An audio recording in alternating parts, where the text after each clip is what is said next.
Swinging a high drive into center field. It's at the wall. It is gone. Casas does it again. It's gone. It's into the bullpen. This game is tied. And he swings and rips one to center field. It's high. It's deep. It's back. It's gone. Sale winds. He fires. Swing and a miss. Strike three. It's over. The Red Sox have won the World Championship.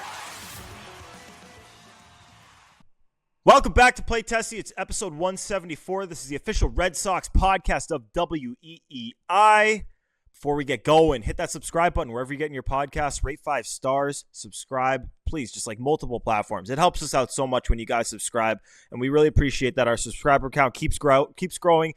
People love the podcast. The feedback has continued to be just awesome, so we really appreciate you guys. You can also find us on YouTube on the WEEI page. We've got the Play Tessie playlist there. It has all of our episodes in video form, so you can find us there. Hit the thumbs up on the video if you're watching there. And you can find us on the socials, at Play Tessie on both Twitter and Instagram. Find some great clips there. So it's a two-man show today. Here with Sammy, it's Gordo.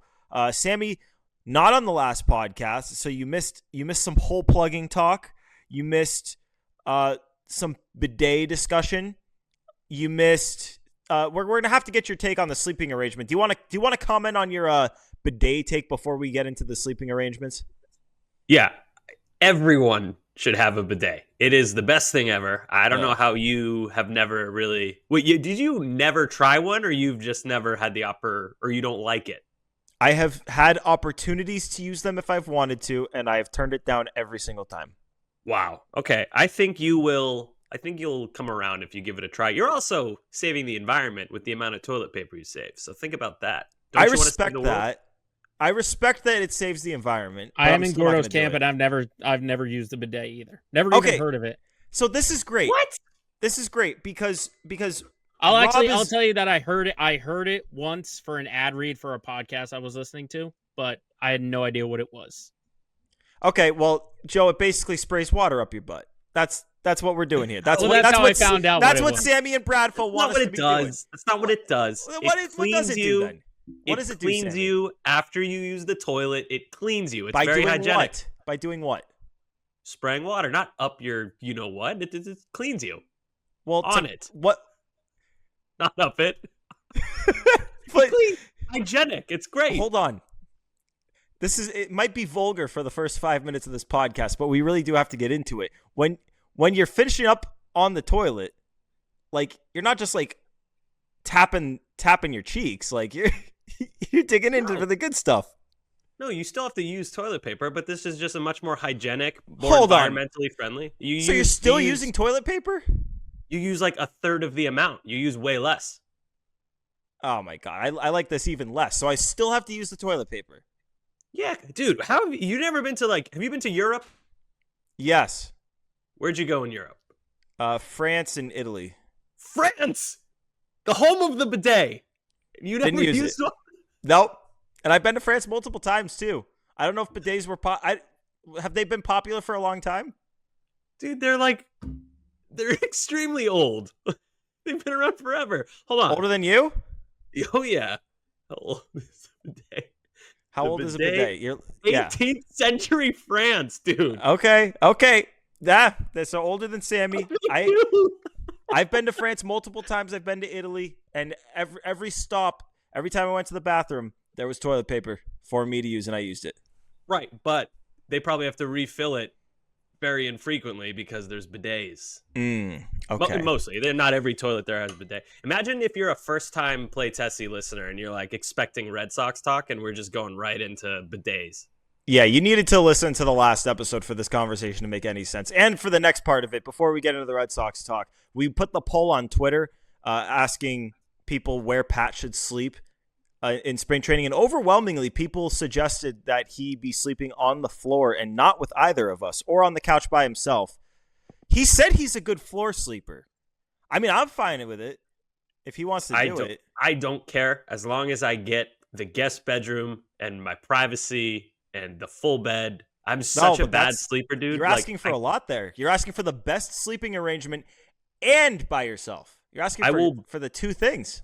I'll buy you guys both a round of drinks just if I could have that one bed. Like I That's can't deal. sleep I'm in. if I'm not like if I'm traveling for work and it's a hotel room, that's fine. But if I have to sleep at my friend's house, like last night, we're recording or 2 nights ago, excuse me, I was in Maine sleeping on my friend's couch. I was just staring at the ceiling. I could not fall asleep. I'm not in my own bed. I don't It's like not couches either. Couches I are. can do I don't know how people do that. I honestly think I sleep better on floor than couch. I just don't think Really? there's enough space. I need to like spread out. Yeah. I have to be in my own bed, or for some reason, hotel beds I get a really good sleep in as well. So I have 2 options. And the hotel bed is fairly similar to the Airbnb bed in Fort Myers, so I can do that. But yeah, I owe you guys drinks.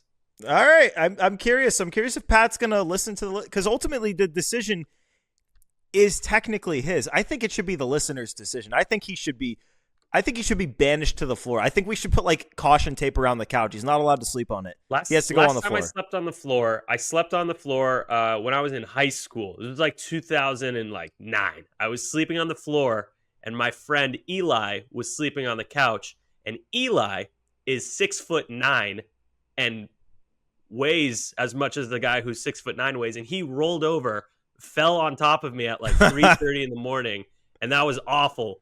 Having this giant person fall on top of me, and I have not slept on the floor since then. True story. I don't think I've slept on the floor since winter weekend when Coop and Pat had the bed, and so I took the floor near the outlet. There's the infamous outlet floor sleep that Rob always brings up. But yeah, Pat's gonna be. He's gonna have to argue. He's gonna have to get himself out of it if he doesn't want to sleep on the floor. Because I'm gonna be pushing it, man. The listeners have spoken. Like he's gonna be on the floor as far as I'm concerned. But we're 7 minutes into this. We should talk some Sox. Dude. White Sox look good. I saw Kyle Teal at White Sox Fest. New mustache. Yeah. And it's Rate Field for the White Sox, and that's the show. Thank you for listening. You go. We'll be back next week. Yep, we'll see. We'll see on Friday for who says no. No, you weren't here to talk Bregman, Sammy. Mm-hmm. Since we last recorded, I guess the only new stuff is that the Astros 6 years, 156 is reportedly not going to get it done, and they're maybe interested in Jorge Polanco too, but part of me thinks that that's just kind of a big leverage play. Like, I found it weird that they would, because if they sign Bregman, they're going to move Paredes to second and Altuve to left field. So really the position they're filling is left field. So why would they not just express interest in a left fielder if that were the case? Though Altuve, I think, was not a good defender at second last year. So maybe part of it is actually like wanting to move him off second as opposed to being like, yeah, like if I have to, maybe it's like, oh, actually, we would like you to move off a second. I don't know. But Sammy, I'll give you the floor. Give me, you open it up. Anything, Bregman, right-handed bat, whatever you're thinking, because you haven't given a take on this in some time, at least on this show.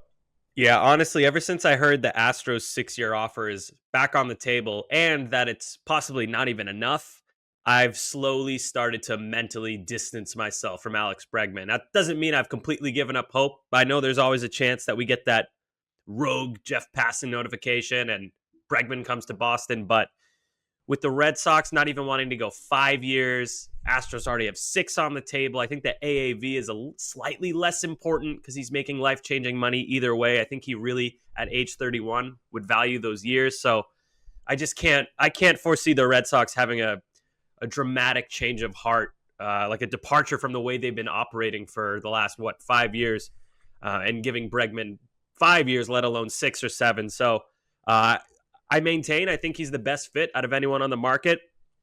Checks all the boxes, plays good defense. You put him at second, put him at third. Right-handed bat, has good career numbers against lefties. I see a lot of people saying he didn't hit lefties well last year. If you look at it month by month, he got off to an ice cold start, and then June to October, he destroyed lefties. So I'm not too worried about that. And he hit lefties his whole career, pretty much up until, I think it's the last 2 years. The splits don't look that great, but then you referenced why last year maybe like you should look a little bit deeper than the just full season. So it's basically, I mean, for the most part in his career, he has hit lefties.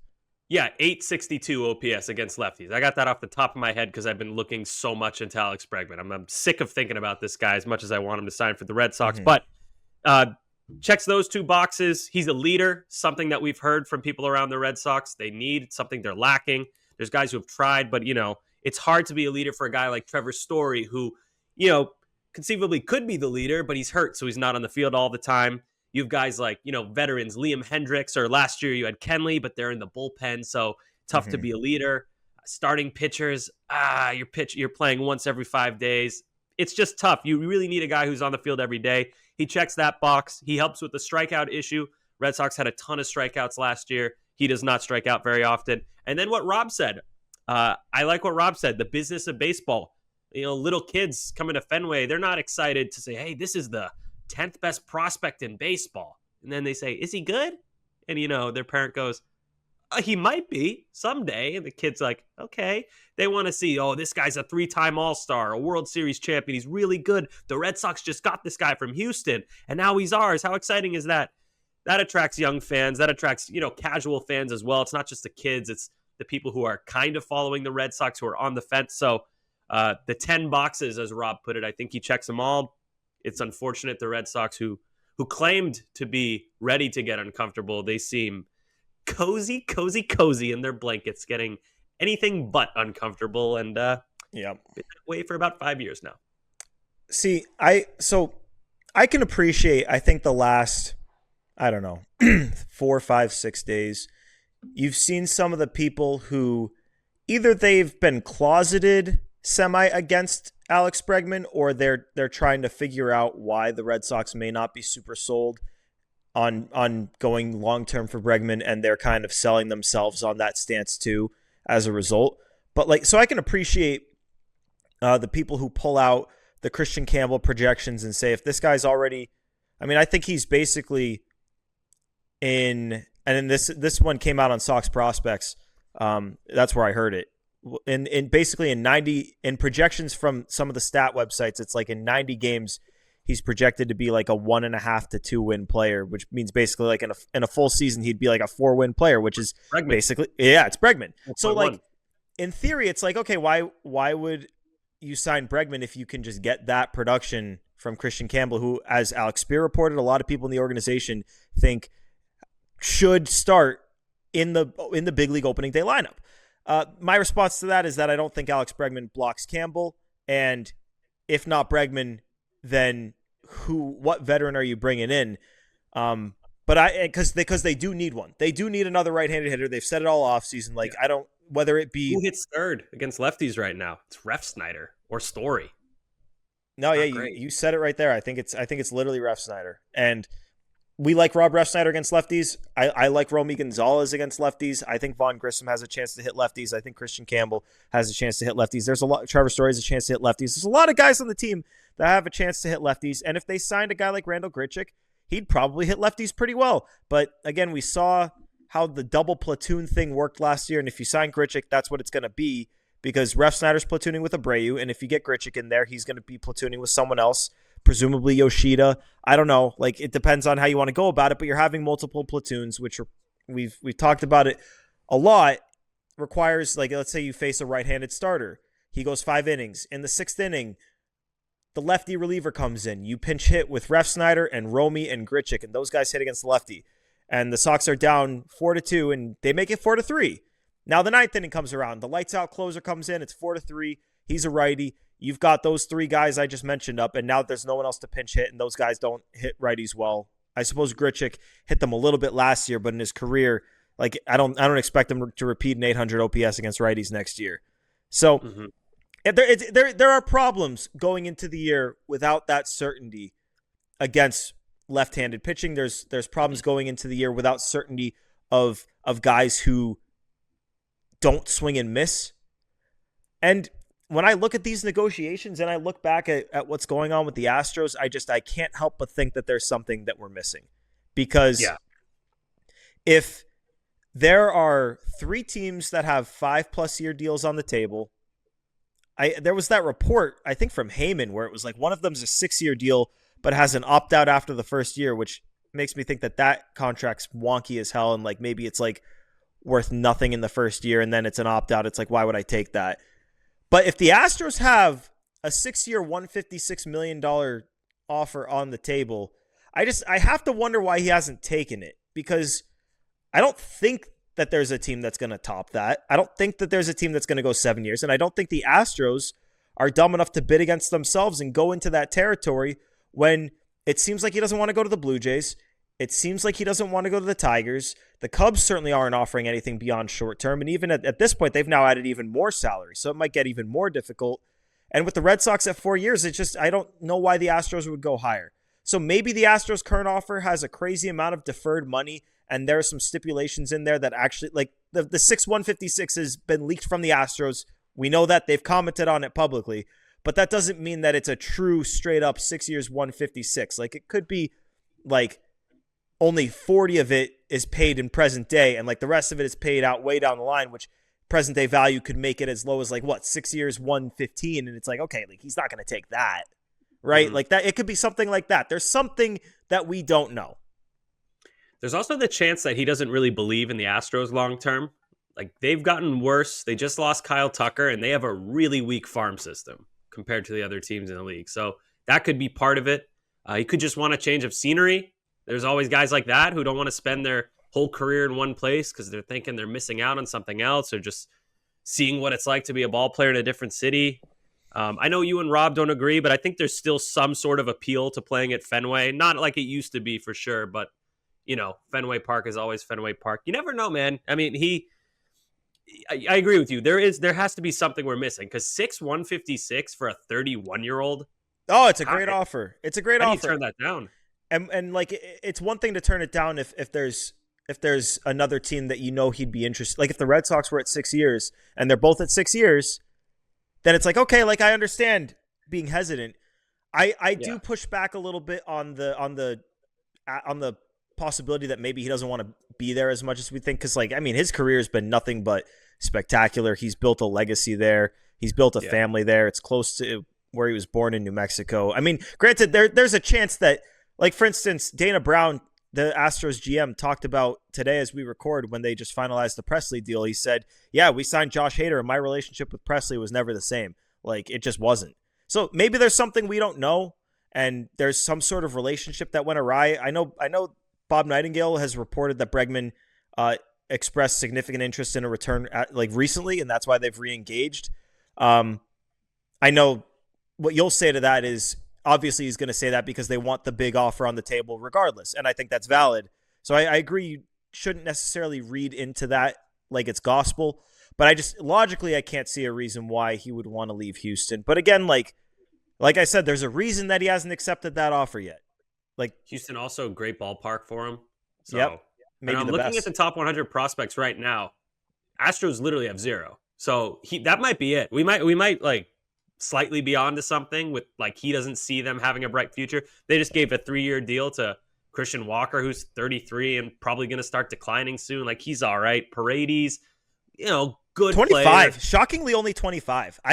That's stunning. Yeah. That is odd. Then there's the Altuve thing. Like, they're maybe just like straight up interested in moving him to left field as opposed to like him doing it by necessity. Like, he's 35. He's 35. No, you're right. They're not super well built for the future. And if they sign him, that Framber Valdez is walking next year.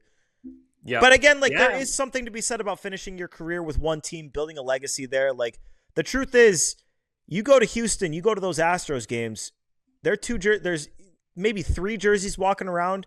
Altuve, Bregman, Alvarez. Mm-hmm. If you go to Fenway, like, it's just the people here don't have the same relationship with Bregman. If he comes here, it would take something. Like, he's won 2 championships there. Like, he's got a legacy there. They have. I mean, I'm looking at their team right now. Like, Framber's good, but expiring deal. Hunter Brown, more good than bad.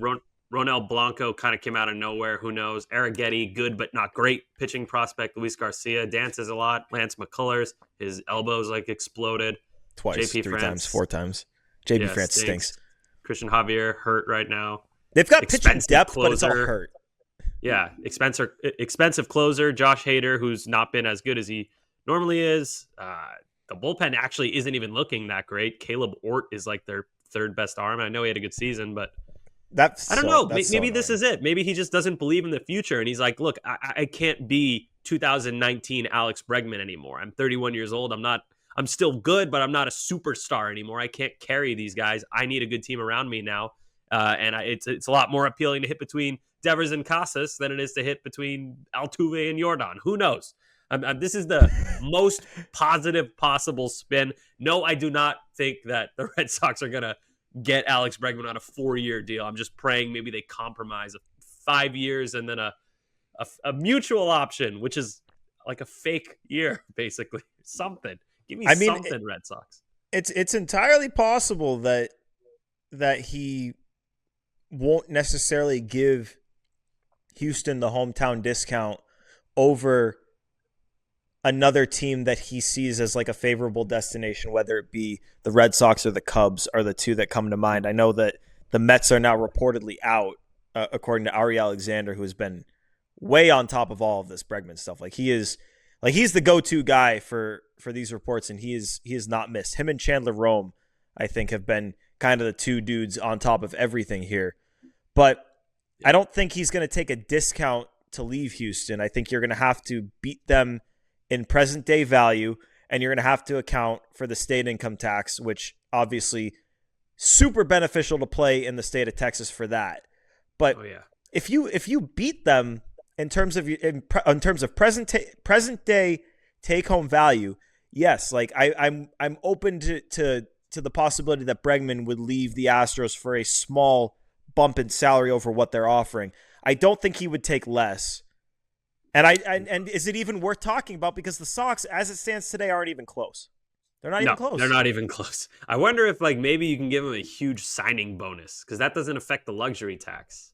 No, it does. Maybe. It gets spread out. But what it doesn't affect is signing the tax. Bonus? It does. It does impact the luxury tax. What it helps is that it wouldn't be taxed in Massachusetts. So if he lives, if he has residence in Texas, then you could give him that signing. But is John Henry willing to do that? That's a lot of upfront money. And if you give a guy a signing bonus, it affects like on top of the contract. Like you give him who just got that? Tanner Scott. Tanner Scott. Yeah. Tanner Scott got a big $15 million extra dollars. I don't think that's the dodge. It does touch the tax. The purpose of it is because California has high taxes. So if Tanner Scott still has residence in Florida, otherwise, dude, people would just pay the whole thing in a signing bonus and then not give them any salary. 4-year deal, $20 million signing bonus, 72 guaranteed, an average annual salary of $18 million. This is weird. $18 million times 4 is 72. No, but it has the luxury tax. It says 15, and then maybe 18 in the last year. That's accounting for the deferred money. So the deferred money gets recalculated to present day value. That's why it's such a cheat code. That's why they have to change it. Dude, baseball is so confusing with the luxury tax. How does any casual fan follow this? I didn't know that until just now, and we do a friggin' podcast about it. They don't follow it, and it's. How many people know that a signing bonus is also calculated into the luxury tax, but it's based on the state that you're in when you receive it? That's insanely convoluted. My God. But I don't think they're going to get Bregman anyway. Back to that. It's disappointing. It's the same thing we've seen for years now. So I wish I was surprised. I kind of do. I wish I was more pissed off and surprised, but I'm kind of just numb to it at this point. Yeah, it's tough because I'm not as pissed. I am upset about it. I'm upset about how they're approaching it. I'm upset that they haven't gotten uncomfortable financially in the way that they said they would. I'm upset about the timeline of them acknowledging the hole that needs to be plugged, the Tyler O'Neill hole that Pat rightfully says is just begging to be plugged. Oh yeah, needs to be plugged. It's wide open right now, and they're just leaving it wide open. You could freaking the breeze through that hole is just it's ridiculous. Truck through that hole. Oh my God, yeah, it's just worn out. And you know what sucks? It's not just the free agents. It's the trade options. There's how many who would they trade for? I don't think Seiya Suzuki's even possible because the Cubs. I don't think any of them are possible. Kyle Tucker is on a 1-year deal. I don't think the Cubs are going to get a stud player on a 1-year deal and then trade Seiya Suzuki. Like, what are you doing? You're going for it, but not going for it? That would make no sense. Luis Robert, whatever, had an awful season, so the White Sox would be selling low on a guy who we've seen be a superstar before, and he's only 27 years old, so that makes no sense.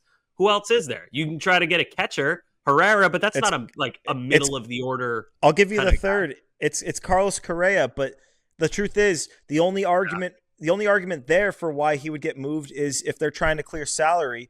And I know the Twins haven't spent a dime, but they haven't been aggressively shopping guys to clear salary. I think people have talked a little bit about if Pablo Lopez is available, but like the Twins certainly do not appear to be shopping their big contract guys. Like there've been some Christian Vasquez discussion. Yeah. Like they're just chilling. It really does feel like if it's not Bregman, and like I'm not in the camp that thinks Pete Alonso is a fit here.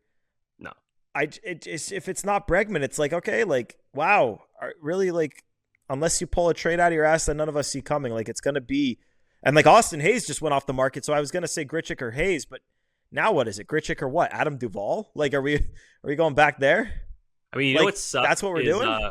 You know what stinks is Paredes would be perfect for the Red Sox, but he's not. He just got acquired by the Astros, who we were just speaking about. He plays first base, second base, third base, left field. He's DH before. He's right-handed. The spray chart is ridiculous. Spray chart is like pull. So very Fenway and also very Houston. But like I said, the Astros just acquired him. He hasn't played a single game for him, so that's not going to happen.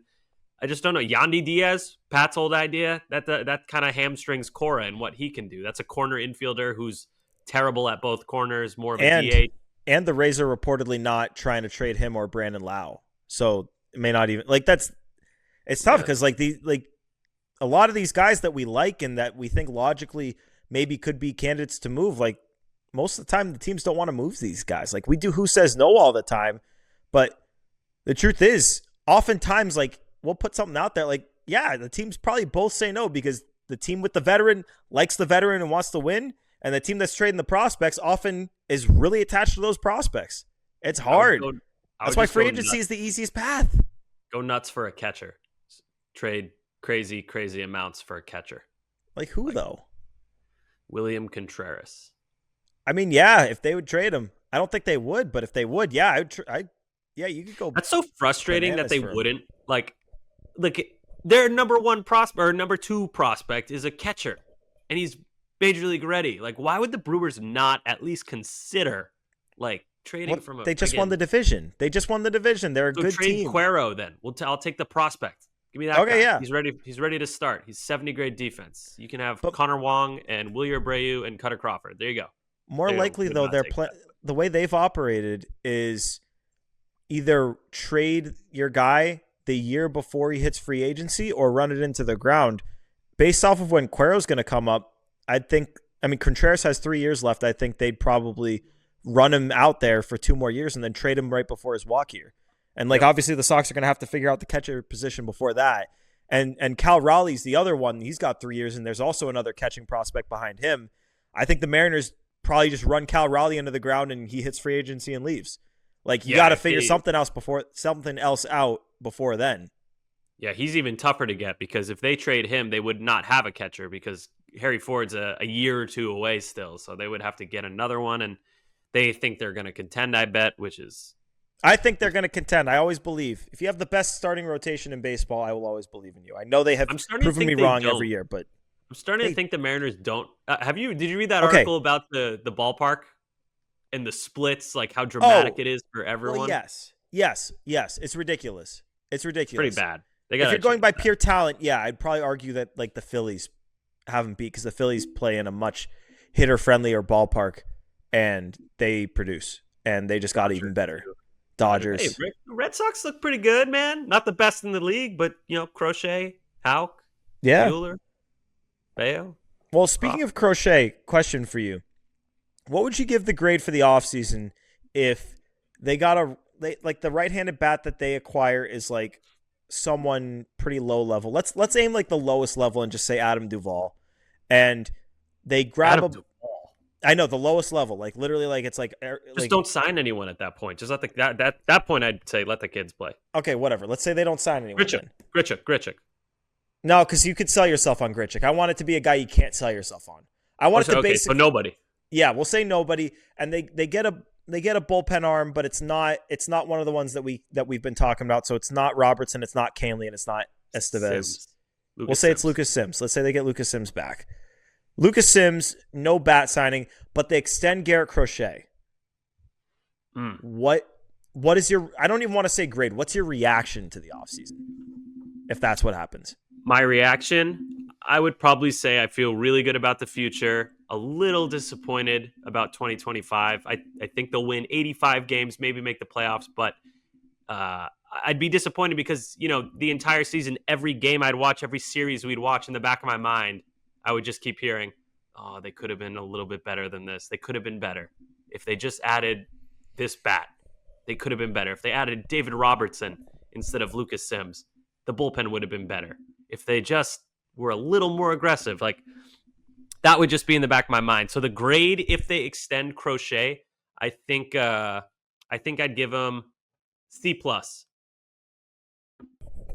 right, that's... yeah. The grade thing is tough with that because going into the offseason, we had these high hopes of like, wow, they said 90 to 95 wins.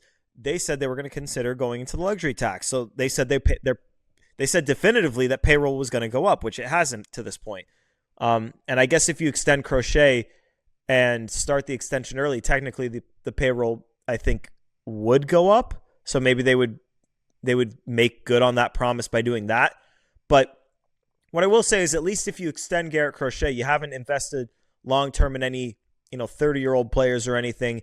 You would see what you've got in the prospects, and you're not wasting Garrett Crochet because you've got him extended.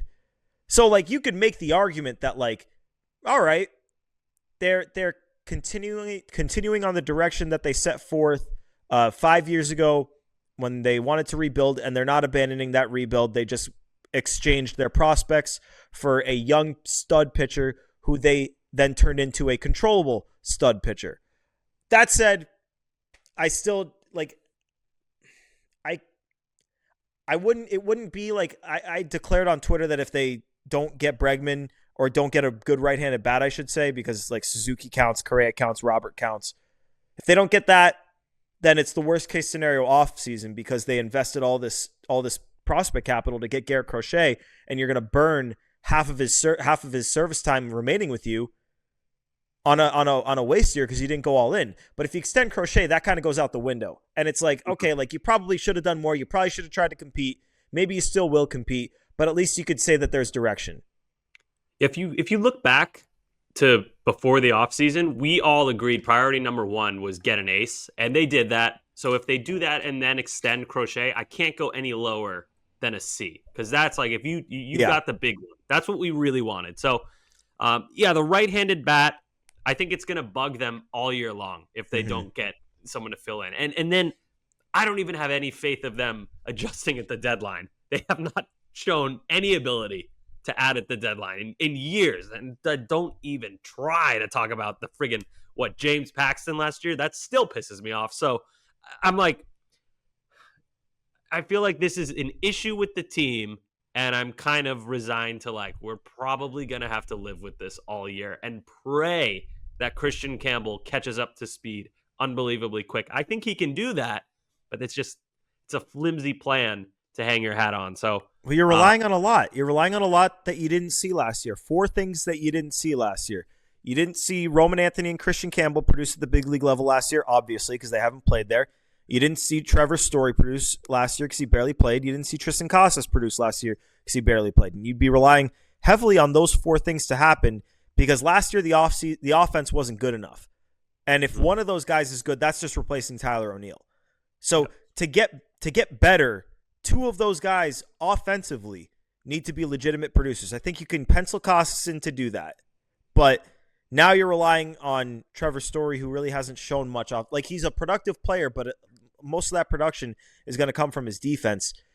And you're relying on Campbell and Roman Anthony to produce as rookies, and that's not easy to do. We saw what Jackson Holiday did last year, and that guy was one of the top, 2 or 3 prospects of our lives, and he didn't have success right away. So it's just, I understand that these guys we believe in that. Like, oh, don't take this as we don't believe in them. Like, these are going to be future all-stars, at least in my book.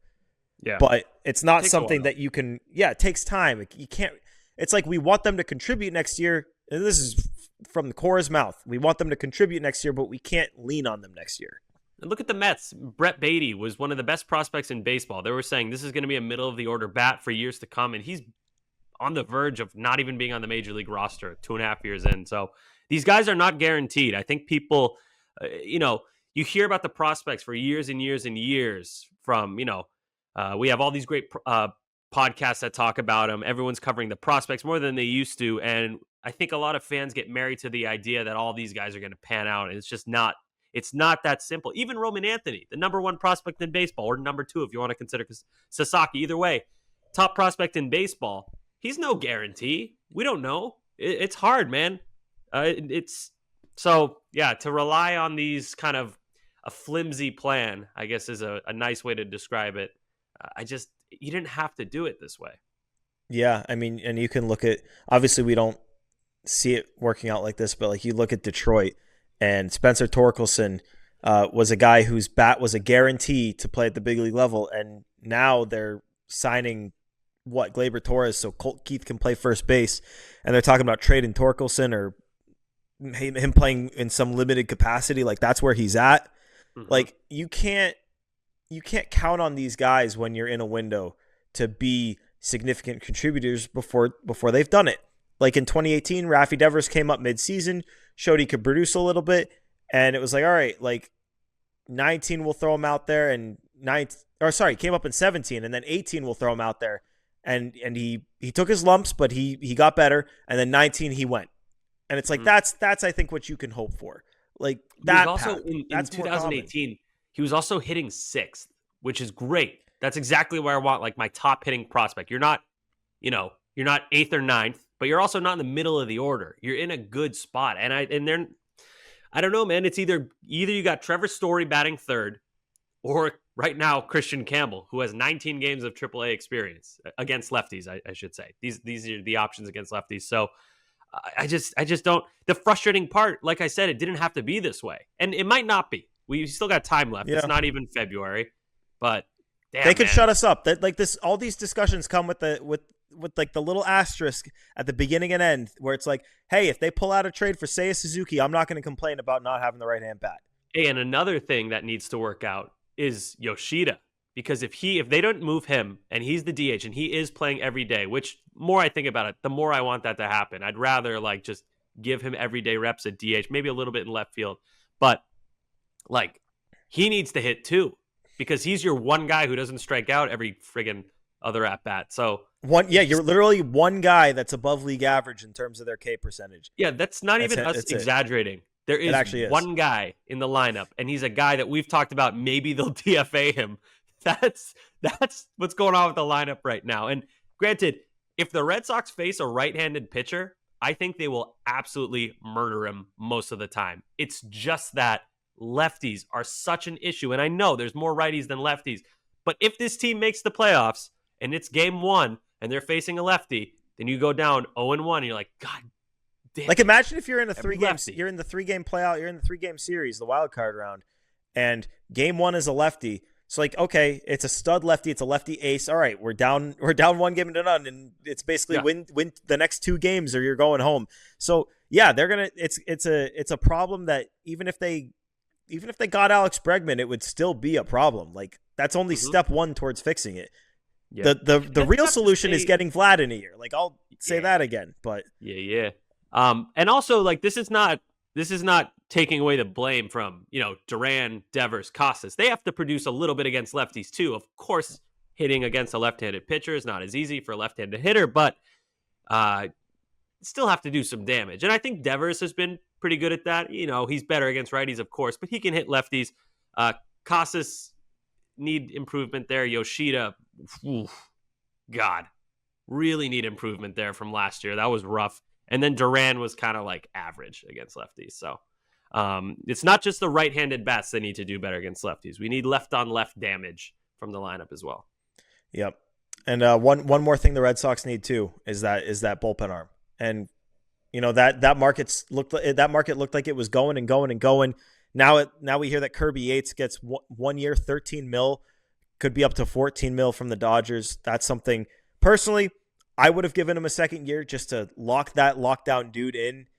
We've seen the Red Sox have success signing older relievers. I'm fine giving 1 or 2 years to older relievers. I would have given him the second year to get him in the door, because now, and he's basically the most recent stud reliever that has signed. Now that he's gone, he's off the market. Is it Tommy Kahnle? Is it David Robertson? Is it Carlos Estevez? Is it a trade for someone like Helsley? I guess you can't fully close the door on Kenley Jansen. I wouldn't count on that one. My favorite, I said this on the last pod, I believe I did, is Tommy Kahnle. I think Pat said his favorite was David Robertson. Curious where your head is at on the bullpen, and if it's not one of the guys, because obviously, like, we talk about these names that are left, what would you do if you're not going to get one of those guys? Well, yeah, I agree with you. I like Kahnle. Actually, I agree with both you and Pat. Kahnle and Robertson, I'd be thrilled with either on a short-term deal. Both guys over the age of 35, so would not require much in terms of years. That said, I don't think the Red Sox are landing either of those guys. I don't think they're going to get a premier bullpen arm because, one, of course, we've seen them be a little bit hesitant to spend, and two, they signed Chapman so early on. Like, I feel like if they had a guy that they really wanted, they would have identified him and signed him for the bullpen at least. So, I don't know. I think they're going to get that second or maybe third tier reliever to add to the bullpen, which just, again, is avoidable and disappointing. Your bullpen, not enough people are talking about this. The bullpen got worse. I don't know if I agree with that. I don't know if I agree with that. So the way I look at it is you lost your closer, Kenley, and, he was up and down, but he was a solid closer for most of his time in Boston. You lose him. You lose Chris Martin, who's your most reliable reliever, I think, by far. Your most reliable reliever for 2 years in a row. And you are now replacing Jansen with Liam Hendricks, who has not pitched in a meaningful game in 2-ish years. He could be great. He could not be great. We don't know. And then you have not really replaced Chris Martin. I guess it would be Chapman in the setup role. He's a lefty, not a righty. But he's like the opposite of Chris Martin. He walks the world and strikes out a lot of guys. Chris Martin doesn't walk anyone. And I much prefer the latter for a reliever. Other than that, Justin Wilson, a guy who is more of like not a project, but a guy that they would need to tweak and hope that it works out. Can I give you my argument, Sammy? I'm not going to sit here and tell you that I think it's considerably better right now. I still think they need that last guy to put me in that camp. But the way I see it is you lost Jansen, you lost Martin, but you gained Chapman, you gained Hendricks, and you gained Whitlock. So you're a little bit less top heavy, because I agree, like, out of those three guys, Jansen and Martin, I don't know who I would say is, like, there's a lot of unknown with Whitlock and Hendricks, but Jansen and Martin might be the best too. But the biggest issue with the Red Sox last year was not having enough depth, and you've got three guys there now, and one of them's a good multi-inning dude in Garrett Whitlock. So you'll have more depth. You'll be able to make it through some more of those middle inning meltdowns that, I mean, they had a lot of those last year where, they couldn't get through the 6th or 7th inning. Like, they couldn't get to Martin in the 8th. And then when Martin was down, they couldn't get to Jansen in the 9th.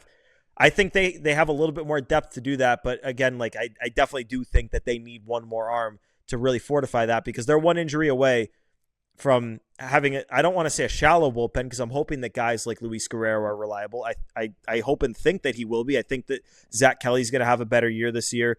He looked terrific before he kind of got worn down. They pitched him a ton.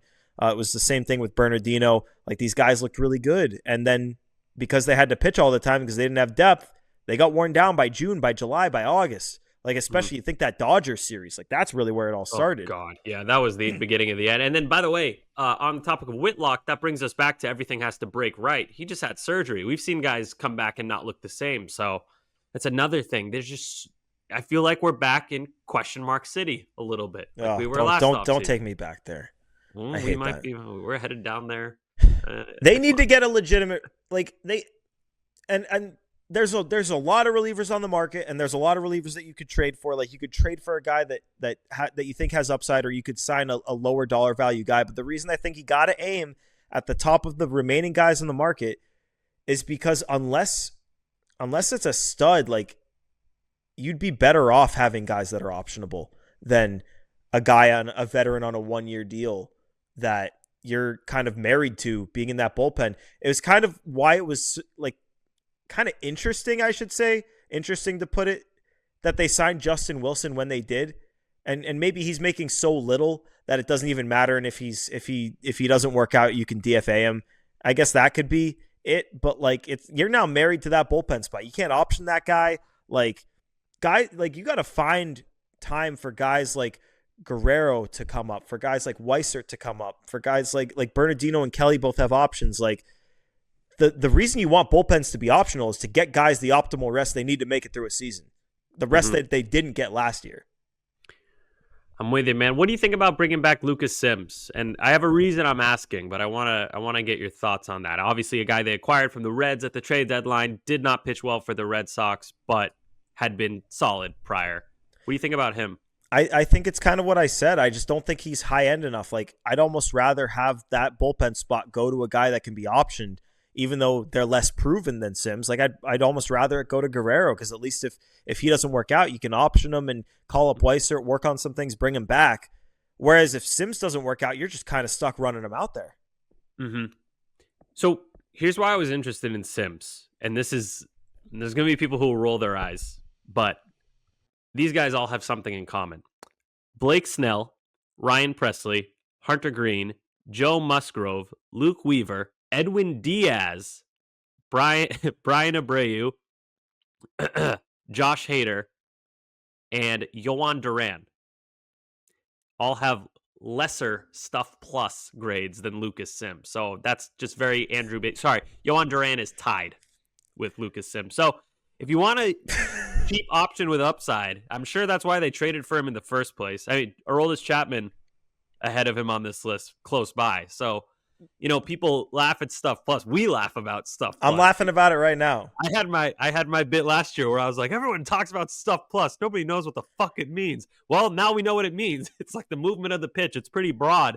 And it doesn't take into account the location. We saw Lucas Sims walk guys. Like, I like Lucas Sims, don't get me wrong. It's just like, I mean, we saw what we saw. Like, yeah, that's what. I think the Red Sox don't really care about that because they just signed Aroldis Chapman, who walks more guys. But he throws 100 billion miles an hour, and it's like, all right, he could walk 2 guys and he'll strike out the next 3, and it's fine.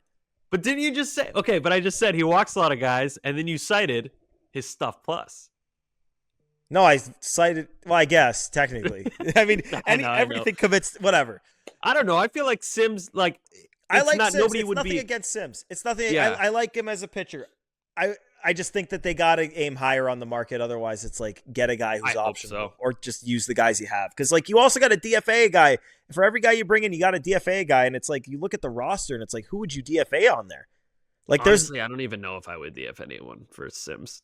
There you go. It's like to get you got to have a guy that's considerably more valuable than the guy that you're. And granted, I know that they've been able to trade these guys, but still, like obviously, like the guys you're getting are not as valuable as the guys you're giving. But the guys you're giving are in DFA limbo, so you have to take pennies on the dollar. What about Ryan Stanek? I'm not a Stanek guy. I've seen that guy vomit on the mound too many times, figuratively.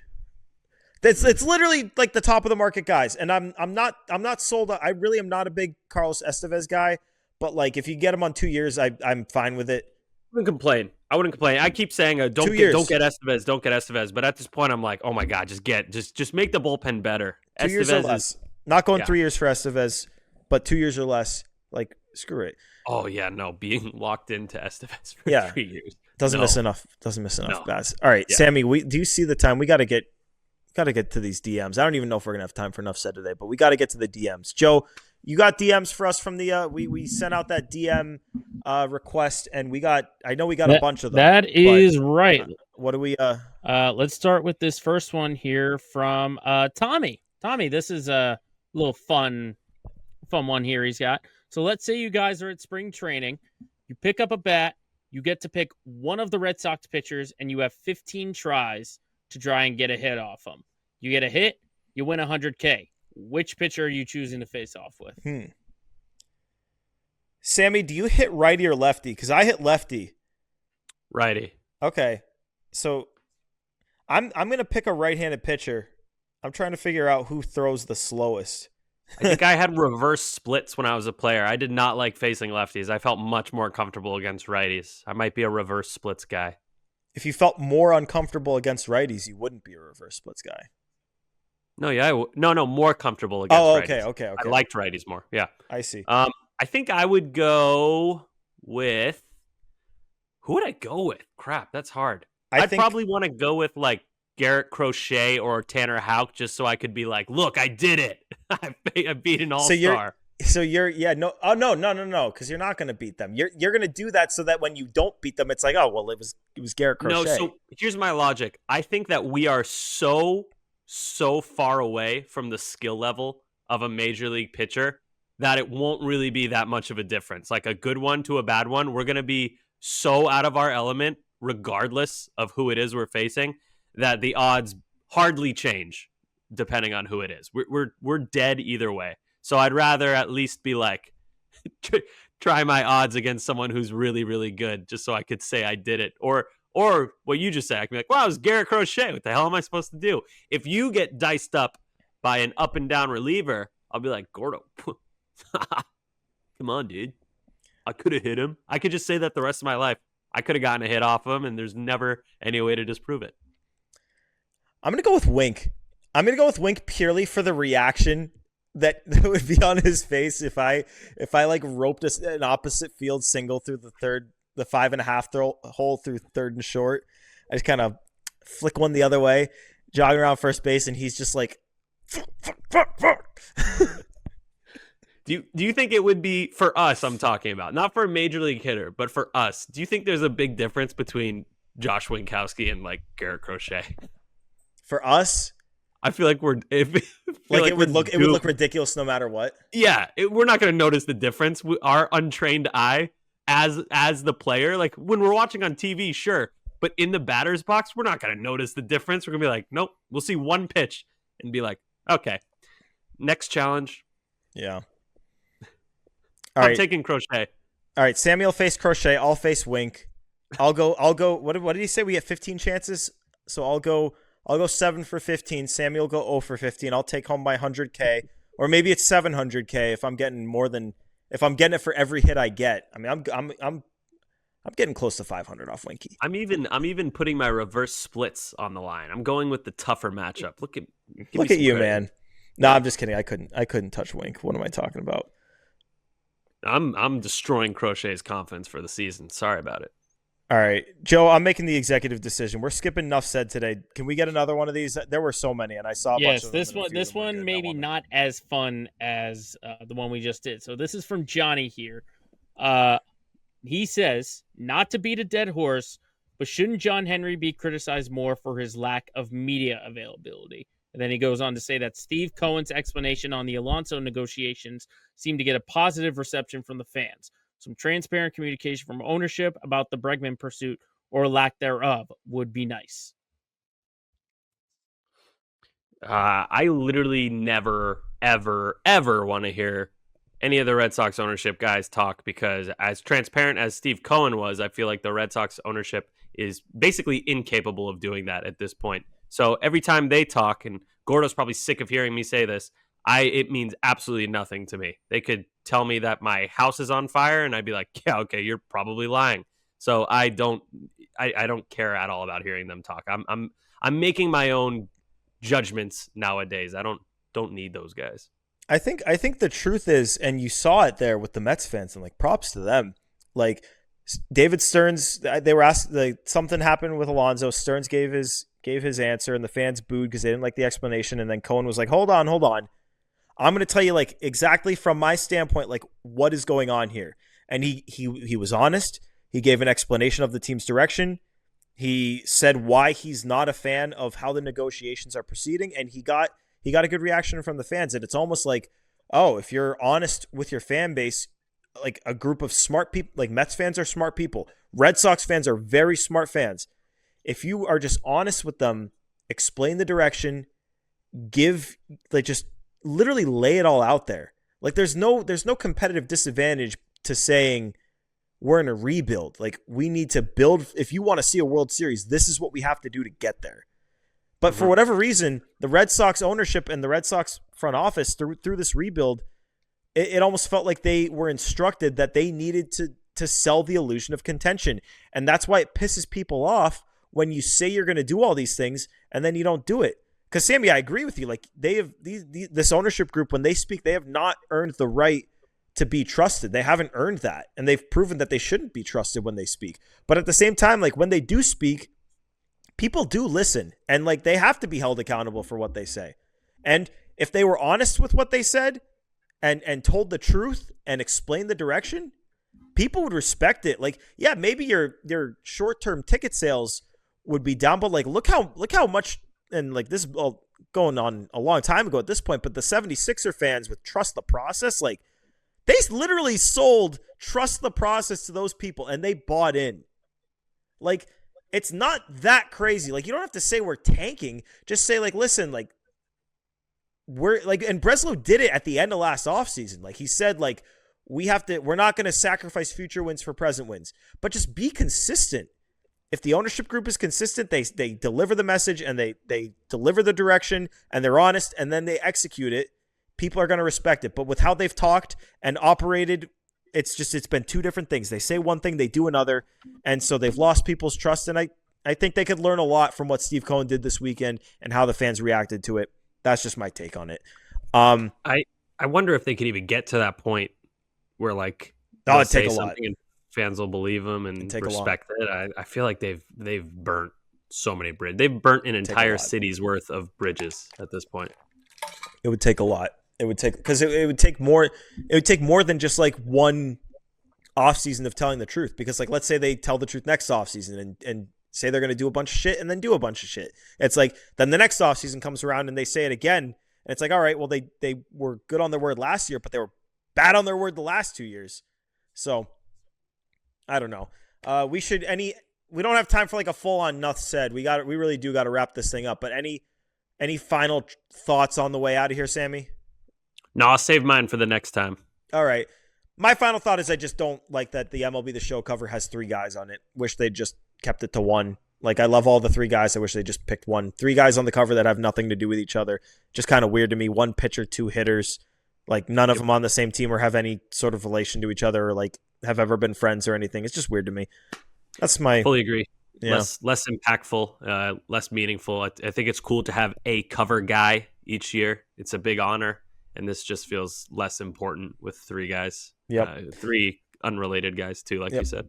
That said, I will be getting the game. Big MLB The Show guy. Love the game, and we'll be playing a ton of it. And if I like to like put some sort of like, I used to put like my Twitter logo. I'll probably do it again, even though my face is covering it now. So I don't even know if like people would recognize it anymore. But I'll like make my uniform logo like my Twitter logo. So like if anyone like knows me from Twitter, like I've had people DM me over PlayStation. It's like, hey, I love the account, man. Like after I like lose like 15-2 in MLB The Show to them. But yeah, so can't wait for MLB The Show to come out in like a month and a half. But yeah, I wish they'd done something different with the cover. But we got to wrap there. Because we've got somehow, dude, usually the podcasts with the 2 of us, when it's like 2 voices, it's like you say so much more in so much less time. But we ran long today. But I mean, there's always just so much. Every time we think there's not that much to talk about with the Sox, there always is. We just can't stop talking Sox. Woo! But that'll do it for episode 174 of Play Tessie. Before you get out of here, listen to something else, go about your day, get back to work, whatever. Subscribe wherever you're getting your podcasts. All of your platforms, subscribe everywhere, rate 5 stars. It helps us so much when you do it. Leave a comment. Tell us what you think. Find us on YouTube on the WEI channel where you can subscribe there. You can find the Play Tessie playlist there. Has all of our episodes, and hit the thumbs up on the video if you haven't already. We really appreciate it when you guys do that. And find us on the socials at Play Tessie on both Twitter and Instagram. Find all sorts of clips from our shows. We'll be doing player content at spring training and during the season. You won't want to miss it. But for episode 174, for Sammy, for Joe producing, it's Gordo here for Play Tessie. Thanks for tuning into this one, guys. Peace.